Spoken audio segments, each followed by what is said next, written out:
Welcome to today's discussion. I'm Claire, and joining me is Alan. We'll be covering several key stories making headlines recently. Hello, Claire. I'm Alan. Let's dive into the first story. The preliminary medical report indicates that U.S. Senator Lindsey Graham passed away due to an aortic dissection. Senator Graham was 71 years old at the time of his death. That's a sudden and significant loss. Can you explain what an aortic dissection is? An aortic dissection occurs when there's a tear in the inner layer of the aorta, the largest artery in the body. This tear causes bleeding into the wall of the aorta, which can lead to severe complications, including death if not treated promptly. I see. So it sounds like a very serious medical condition. Was Senator Graham's death unexpected? Yes, it appears to have been sudden. The reporting suggests he had just returned from a trip to Ukraine before his passing. That's right. And President Trump has paid tribute to him, even ordering national flags to fly at half-staff in his honor. What was Senator Graham's significance in U.S. politics? Senator Graham was a prominent figure, particularly known for his hawkish stance on foreign policy and his close alliance with former President Trump. He had significant legislative influence during his tenure. So his death will likely have political implications. What's the next step in terms of his senatorial seat? That's a good question. Let's move to the next topic to discuss the implications of his death on South Carolina's political landscape. Senator Graham's death has sparked a political scramble in South Carolina. As a senior senator and ally of former President Donald Trump, Graham was expected to win re-election easily. So, who might replace him? Are there any frontrunners or potential candidates being discussed? The articles don't specify particular candidates yet, but it's clear that the political landscape in South Carolina will be affected.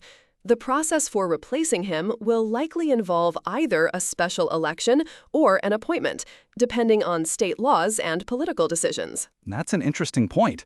The replacement process could be influenced by various political factors, including party dynamics and public opinion. How might this impact the balance of power in the Senate? The Senate balance could be affected depending on who replaces Senator Graham. Since he's a Republican, the seat is currently held by the GOP. If the replacement is also a Republican, the balance remains unchanged. Exactly. But if there's a shift, it could have significant implications for legislative priorities and the overall political direction. Let's shift our focus to the UK, where Andy Burnham has received the backing of 349 Labour MPs, making it mathematically impossible for any other candidate to challenge him for the Labour leadership. That's a significant development. What does this mean for Burnham's potential to become the next prime minister? With such strong backing from within his party, Burnham is in a strong position to potentially become the next prime minister, especially if Labour were to win a general election or form a government. So the endorsements from Labour MPs are crucial. How does this compare to the usual process for selecting a Labour leader? Typically, the Labour leadership selection involves a broader membership vote. However, having such a large number of MPs backing Burnham gives him a strong mandate. It seems like Burnham is on a clear path. But what about the broader implications for UK politics? How might his leadership affect Labour's stance on key issues? That's a good question. Burnham's leadership could potentially shift Labour's priorities or approach to certain policy areas. It will be interesting to see how he positions the party in the coming months. Moving back to the U.S., a federal judge has criticized President Trump's lawsuit against the IRS over his leaked tax returns, stating it was filed for an improper purpose. That's quite a strong statement. Can you explain what the lawsuit was about and why the judge took such a stance? The lawsuit was related to President Trump's tax returns being leaked. The judge characterized the $10 billion complaint as an exercise in self-dealing and referred one of Trump's lawyers for disciplinary action. Wow, that's severe. What are the potential implications of this ruling for Trump's legal standing and future actions? The ruling could have significant implications for how Trump's legal challenges are perceived and handled moving forward. And it reflects on the broader issue of transparency and accountability in politics, particularly regarding financial information. The Supreme Court has stayed a Madras High Court order that directed a ban on cow slaughter in Tamil Nadu.